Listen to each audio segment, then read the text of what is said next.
Hi friends, welcome back to Parent Story Hour. I know it's late.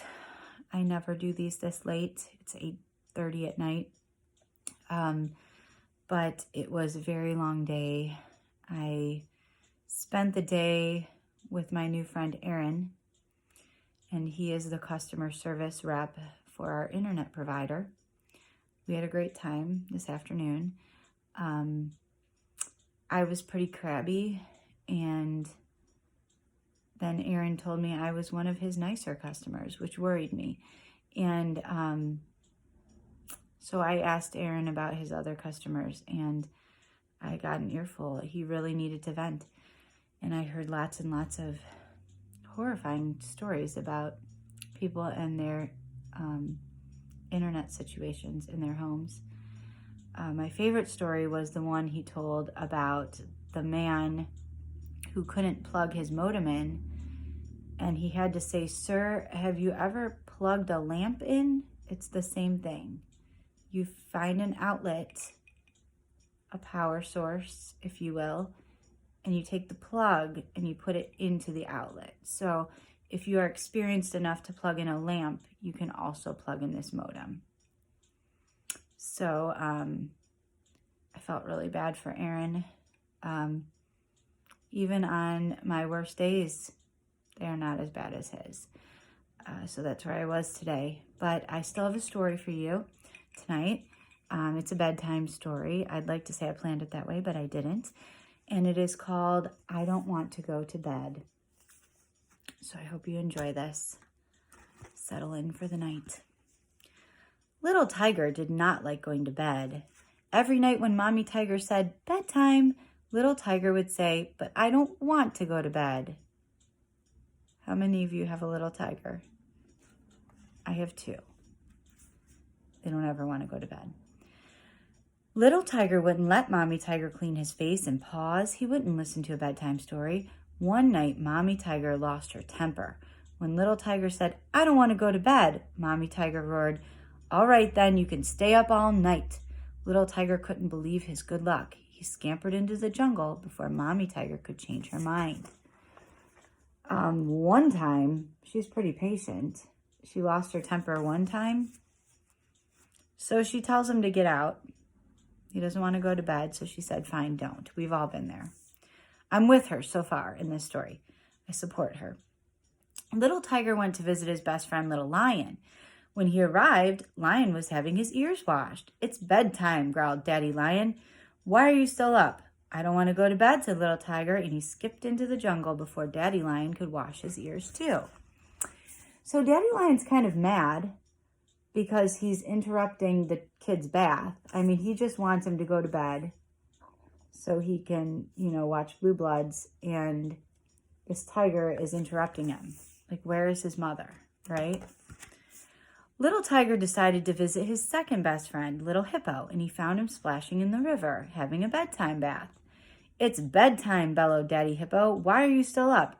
"I don't want to go to bed," said Little Tiger, and he scurried off into the jungle before Daddy Hippo could give him a bath too. So this is the second adult to point out, what are you doing out? I know they want to say, "Where are your parents? Why are you allowed to be here interrupting me?" But they're too polite. Little Elephant was Little Tiger's third best friend. And I hope he didn't say that, like, "You're my third best friend." That would be kind of hurtful. He went to visit him next. Little Elephant was not out playing. He was in bed listening to a bedtime story.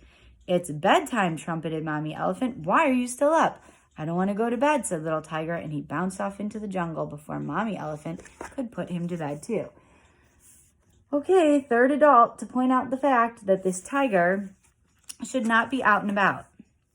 Little Tiger thought he would go to find Little Monkey, his fourth best friend. Also, hope he didn't say that. But he found Mommy Monkey first. She put a finger to her lips and whispered, "Little Monkey is fast asleep. Why are you still up?" "I don't want to go to bed," said Little Tiger, and he quickly tiptoed before Mommy Monkey made him fall asleep too. So here she is stopping him. "I'm going to stop you right there, Little Tiger. Baby Monkey is sleeping and you need to go home." So she's getting a little strict. I bet she maybe made a phone call after that.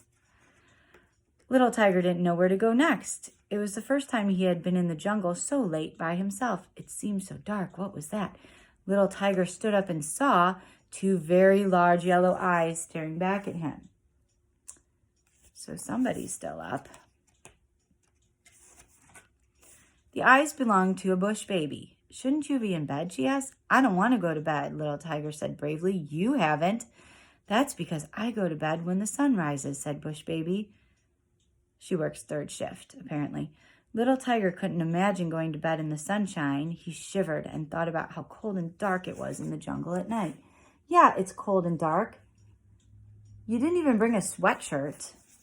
And you're out here bothering everybody in the middle of the night.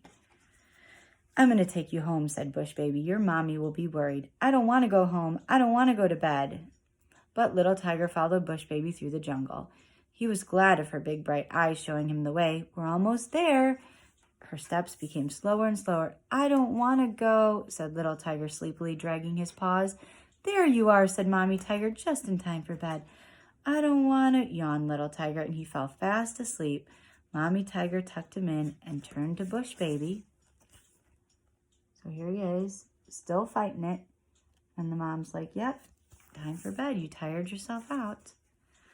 But the den was empty. Bush Baby had disappeared into the jungle before Mommy Tiger could tuck her in too.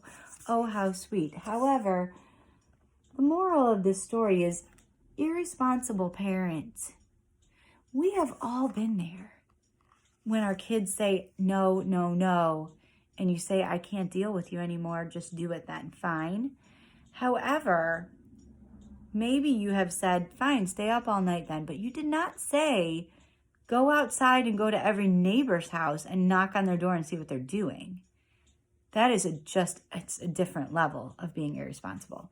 I am in support of being irresponsible and saying, I don't care then, do what you want, but not when it affects your entire neighborhood. Anyway, I hope you enjoyed I Don't Want to Go to Bed. I do want to go to bed. So I will see you guys tomorrow for another Parent Story Hour. I hope everyone is staying sane and healthy.